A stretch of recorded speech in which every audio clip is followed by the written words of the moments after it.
ଚାଷୀମାନଙ୍କ ପାଇଁ ବିଶେଷ ସୂଚନା। ଦକ୍ଷିଣ ପୂର୍ବ ବଙ୍ଗୋପସାଗର ଏବଂ ଆଣ୍ଡାମାନ ଉପକୂଳରେ ସୃଷ୍ଟି ହୋଇଥିବା ଘୂର୍ଣ୍ଣିବଳୟ ଓ ତଜ୍ଜନିତ ଲଘୁଚାପ ଯୋଗୁଁ ଓଡ଼ିଶାର ଅଧିକାଂଶ ଜିଲ୍ଲାରେ ମେ 18 ତାରିଖ ମଧ୍ୟରେ ଘଡ଼ଘଡ଼ି ସହ ସ୍ୱଳ୍ପରୁ ମଧ୍ୟମ ଧରଣର ବର୍ଷା ସମ୍ଭାବନା ରହିଛି। ଧୀରେ ଧୀରେ ଏହା ଘନୀଭୂତ ହୋଇ ବାତ୍ୟା ରୂପ ନେବାର ଆଶଙ୍କା ଅଛି। ଏହାର ପ୍ରଭାବରେ ଉପକୂଳବର୍ତ୍ତୀ ଜିଲ୍ଲାଗୁଡ଼ିକରେ ମଧ୍ୟମରୁ ପ୍ରବଳ ବର୍ଷା ସହିତ ଅଧିକ ବେଗରେ ପବନ ବହିବାର ସମ୍ଭାବନା ରହିଛି। ଲଘୁଚାପ ଜନିତ ବର୍ଷା ପରେ ଜମିରେ ଥିବା ଡାଳୁଅ ଧାନ, ରାଶି, ନଳିତା, ବାଇଗଣ, ଲଙ୍କା, ଭେଣ୍ଡି ଓ କଖାରୁ ଜାତୀୟ ପନିପରିବା ଏବଂ ବିଭିନ୍ନ ଫୁଲ ଚାଷ କରାଯାଇଥିବା ଜମିରୁ ଜଳ ନିଷ୍କାସନର ବ୍ୟବସ୍ଥା କରନ୍ତୁ। ଅମଳ ଉପଯୋଗୀ ଡାଳୁଅ ଧାନକୁ କାଟି ଆଣି ସୁରକ୍ଷିତ ସ୍ଥାନରେ ସାଇତି ରଖନ୍ତୁ।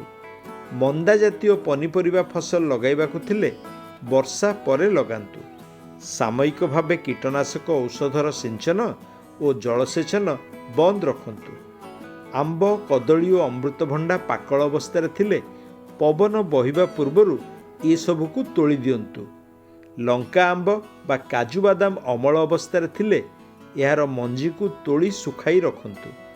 ଅଧିକ ସୂଚନା ପାଇବା ପାଇଁ ନିକଟସ୍ଥ କୃଷି ଅଧିକାରୀଙ୍କ ସହ ଯୋଗାଯୋଗ କରନ୍ତୁ କିମ୍ବା ଆମ କୃଷିର ନିଃଶୁଳ୍କ ନମ୍ବର 1800 102 5166କୁ କଲ୍ କରନ୍ତୁ। ଧନ୍ୟବାଦ।